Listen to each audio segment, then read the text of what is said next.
looked at the film. What'd you see? And tell us something that maybe the common fan won't necessarily notice. Well, let me look at the bright side of a bad loss. First of all, they earned the win. I thought it was our best defensive performance all year. I really did. I thought we did all the right things defensively to win the game. It was like, I thought we pitched a two-hitter, if you compare it to baseball, and they pitched a one-hitter, right? So I thought it was two teams played really hard defensively. Games where both teams really struggled. We struggled severely offensively, but I didn't think we helped ourselves. We took a lot of tough shots. We didn't make it easier on ourselves sharing the ball. So I think the bright spot in that was defensively, I thought it was our best defensive effort of the year. And that was our worst offensive effort for the year. So hopefully we can clean that up Saturday when we play a really good Seton Hall team. Has putting the ball in the basket been the primary focus in practice these last couple of days? Well, I mean, we'll find out today, as we had yesterday off, got back at 3 o'clock in the morning. So we'll see today, but we're still going to talk about our identity. We got to defend. I don't think we'll ever have another game like that, making one basket in the full half. You got to give DePaul a lot of credit on that. Thank you. Hey, Coach, Caleb offensively, just from a numbers perspective, is going down quite a bit. Langston hasn't gotten started. Do you have a reason why maybe they're not as engaged on that end of the floor? We've taken a look at it. Some of it is opportunistic. Other is like whether we have set calls or try to get them. Some of it's on our decision-making, ball handling. I think it's all involved, right? So we got to get them a lot more active, on the offensive end, because both of them have a skill set that we desperately need right now, and that's putting the ball in the basket. Would you like to play at a faster pace in these games so it's not coming down to so much possession to possession in the half court? Well, I think we've been playing at a decent pace. Up until the last game, I think we were averaging 79 points a game. And that's more than enough points to win in this league. So I think, us not putting the ball in the basket in the second half the other day was an anomaly, because I think our pace has been pretty good. Coming out of St. John's, I think we scored 83 points. Another game, I think we scored 78 or 79 points. So I think we're scoring enough. I think it's skewed based on how we played our last game. Hey, Coach. Just wanted to think about you mentioned identity and how have you felt that the identity of this team has shifted in the first 5 games this season, where we saw a ton of success, to the last 14 games where on a downhill decline, and how do we get back to the spot we were at those first 5 games this season? I would say obviously losing Vince and Deshaun, who are two of our more fundamental, more physical defensive players.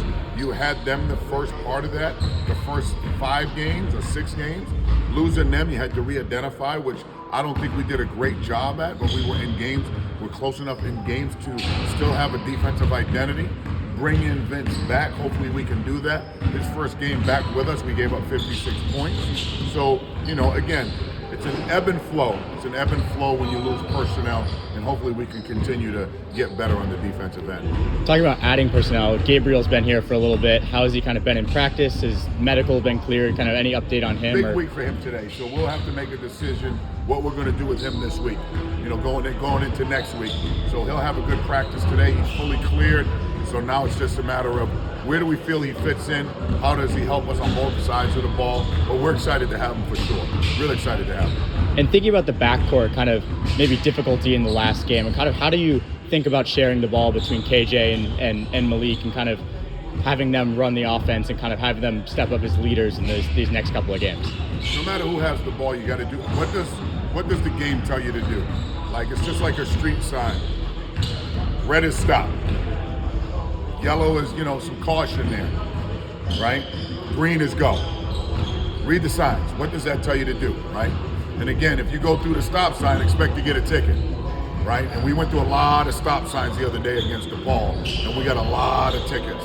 Play the right way, keep it on green, let the thing flow, share the ball. Where does the ball supposed to be? The defense tells you where the ball goes, not the offense. Last question for me. Students back in the building on Saturday. What can you say to them? Get them out, get them excited about the game. Yeah, come on out, right? It's been, we got some adversity right now. Been a while since we've had a big crowd for a Saturday game, Saturday night. Saturday night, go out with your friends, have some milk and cookies, come in a little bit excited, right? But stay with us. We need you. you're the reason this energy is so important, right? That vibrant energy goes a long way with our men, right? And hopefully that can get us over the top. Big opportunity for us. Quad 1 game in our own building. You know, you're only going to get so many of those. So I'm really hoping that the people come out and look at our men and support us. Thank you, Coach. Thank you. Coach, when Gabriel's finally playing, what can he bring to this team that If Gabriel's fortunate to play this year, I think he brings a wealth of experience, size, versatility with the ball, his ability to stretch the defense. He's got a lot of size for his position, being a guard. It's just his overall game experience will be something that we can desperately use.